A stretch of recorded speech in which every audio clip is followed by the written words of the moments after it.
Ravi, stage మీద నా కూతురు గజ్జి కట్టి కాలు కదుపుతుంటే చూసిన ప్రతి ఒక్కళ్ళు చప్పట్లు కొట్టాల్సిందే.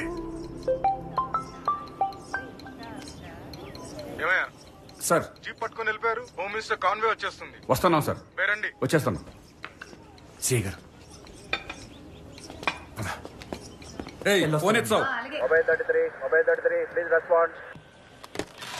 Mobile 33 answering. స్టేషన్ లిమిట్ దగ్గర వెయిట్ చేస్తాం.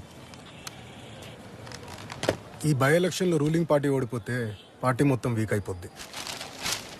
వచ్చే జనరల్ ఎలక్షన్లో కూడా ఓడిపోయినట్లే. ఈ ఎలక్షన్ పార్టీకి రెఫరెండం. అందుకే మొత్తం ప్రభుత్వం అండ్ పార్టీ దిగిపోయింది. రూలింగ్ పార్టీకి వెళ్ళడం కష్టం సార్. ప్రభుత్వం పైన కూడా వ్యతిరేకత ఉంది. పైగా అపోజిషన్ చాలా స్ట్రాంగ్గా ఉంది. అందుకే కదా పార్టీలో నంబర్ 2ని రంగంలోకి దింపింది. ఆ హోమ్ మినిస్టర్ మాత్రం మామూలుడు కాదు, తలకాయలు మార్చే రకం. ఇంకో విషయం ఏంటంటే, అదిగో ఆ కుల ఓట్ బ్యాంక్